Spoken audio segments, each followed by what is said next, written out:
on the Long Island Authors Group, and I belong also to the Long Island Writers Guild, what have you, and these are, common conversations throughout, and it is, and I like to think with the groups that are there, backtracking a little bit, are some very good authors, and very interesting in a lot of, and it's all a common theme of just trying to take it to the next level and reach, a good audience. I think it boils down to, first of all, living on Long Island is an advantage and a disadvantage. It's an advantage in that there are lots of resources here. There are a lot of authors who live here.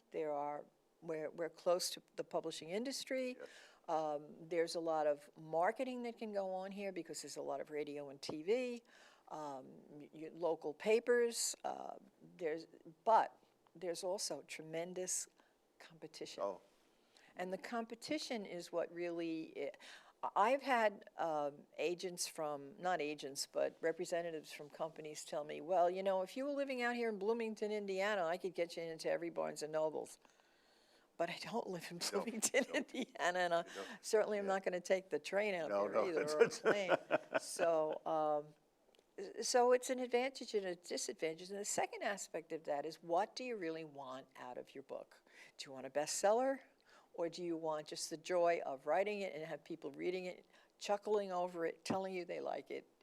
And there's many, steps in between there.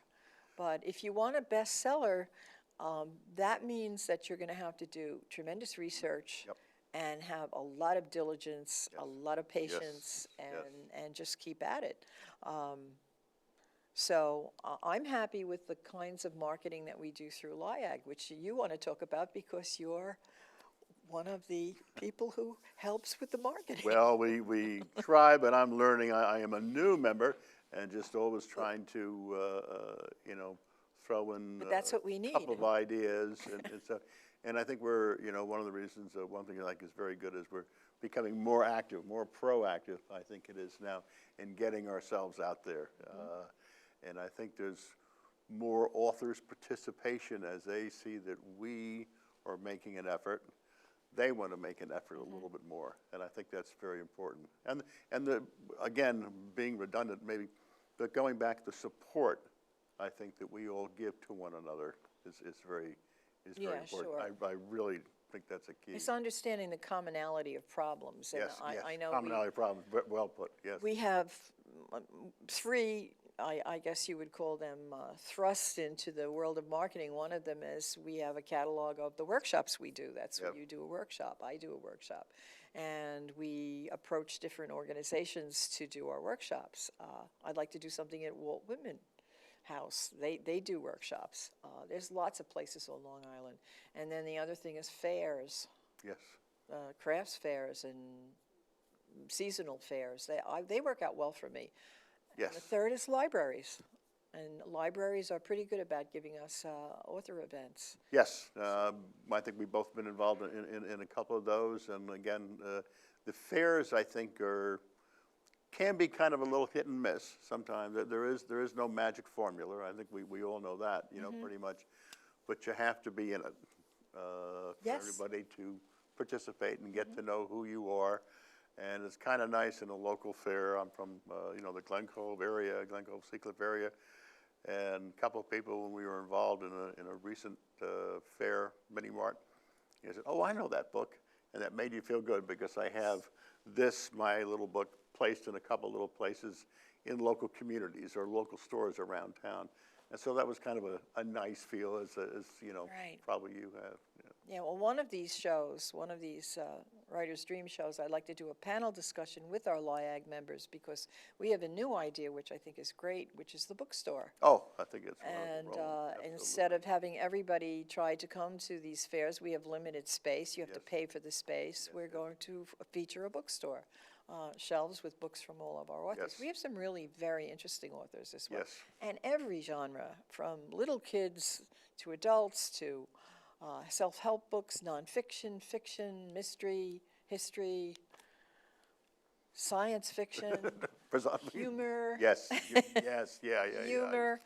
So you're pretty much have a very busy life. What are your writing habits like? I try to, because it's been sort of pounded into me through both groups. You've got to write every day, or at least try to write every day. And I am constantly, wherever I am, sort of looking around, like I may be looking around here now off and on and seeing something that maybe I could write about. The TP camera, that one, is write about that, you know, I could create something with. And constantly I have pieces of paper. I wake up in the middle of the night, you know, saying, that's the word I'm looking for. And I've done that many a time. A lot of the issues I think that I have with what I kind of do, just sort of backtracking, is trying to come up with a decent ending. Something that's a little creative, something that has a little humor, something that has a little something, and finding a nice way to kind of end it. You know, what you asked about the writing I currently have, I would say now, probably 35 writings right now on the computer waiting to be finished. Often I will go and start typing, writing away, handwriting or what have you, and then I've come to a point where I've just gone to a block and I can't do anymore. But I like what I've gotten up to that point. And then I'll come back to it. And I enjoy doing that. It's amazing. I'll have a thought one time, I don't know if this happens to you, but I'll have a thought one time on a subject matter, what have you, and then find out as I'm writing it, what have you, I'm totally led in a different direction. Oh, sure. And I just think I'm going to do this here, but there are no right or left-hand turns, and boy, I'm just you know, making right and left. And then, you know, when you see the finished product, it's you know, I like to think it's pretty good. And it's amazing that's not the way I not the original map plan of. Read us your favorite.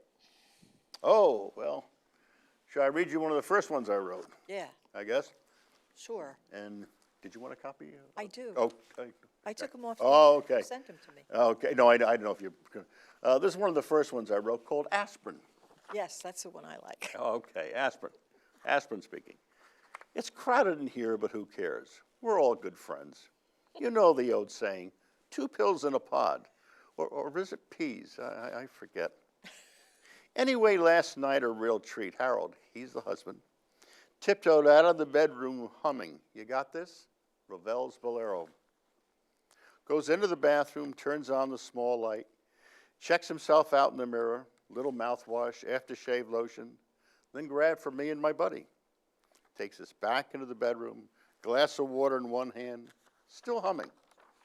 It's pitch dark. It's 2 a.m. Sits down on Shirley's side.